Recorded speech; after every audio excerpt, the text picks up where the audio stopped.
ಆಂಧ್ರದಲ್ಲಿ ಮತ್ತೆ ಗಲಾಟೆ ಮುಂದುವರೆದಿದೆ. ಬೇರೆ ಬೇರೆ ಮತಕ್ಷೇತ್ರಗಳ ವ್ಯಾಪ್ತಿಯಲ್ಲಿ ಮತದಾನ ಕೇಂದ್ರಗಳಲ್ಲಿ ಗಲಾಟೆ ನಡೀತಾ ಇದೆ. ಟಿಡಿಪಿ ಮತ್ತು ವೈಎಸ್ಆರ್ಸಿಪಿ ನಡುವೆ ಬಹಳ ದೊಡ್ಡದಾದಂತಹ ಒಂದು ಗಲಾಟೆ ನಡೀತಾ ಇರುವಂತಹದ್ದು ಸದಾಶಿವಪುರಂ.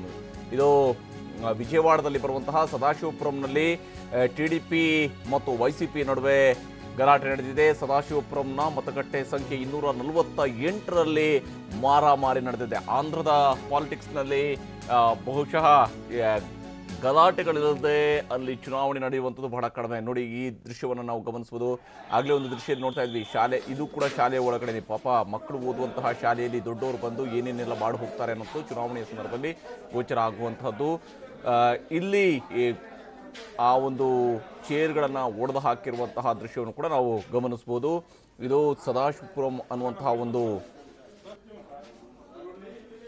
ವಿಜಯನಗರಂನ ಸದಾಶಿವಪುರಂನಲ್ಲಿ ನಡೆದಿರತಕ್ಕಂತಹ ಗಲಾಟೆ ಇದು. ಈ ರೀತಿಯಾಗಿ ಮತದಾನ ಕೇಂದ್ರದಲ್ಲಿ ಅಲ್ಲಲ್ಲಿ ಗಲಾಟೆಗಳು ನಡೀತಾ ಇದ್ದಾವೆ. ಟಿಡಿಪಿ ಮತ್ತು ವೈಎಸ್ಆರ್ಸಿಪಿ ಈ ಬಾರಿ ಅತ್ಯಂತ ಜಿದ್ದಾಜಿದ್ದಿನಿಂದ ಈ ಒಂದು ಚುನಾವಣೆಯನ್ನ ಎದುರಿಸ್ತಾ ಇರುವಂಥದ್ದು. ಬಹಳ ಜಿದ್ದಾಜಿದ್ದಿನಲ್ಲಿ ಎರಡೂ ಪಕ್ಷಗಳ ನಡುವೆ ಗಲಾಟೆಯೂ ಕೂಡ ನಡೀತಾ ಇದೆ. ಯಾಕಂದರೆ ಅಧಿಕಾರವನ್ನು ನಾವು ಈ ಬಾರಿ ಹಿಡಿದೇ ಹಿಡಿತೀವಿ ಅನ್ನುವಂತಹ ವಿಶ್ವಾಸದಲ್ಲಿ ಟಿಡಿಪಿ ಇದೆ.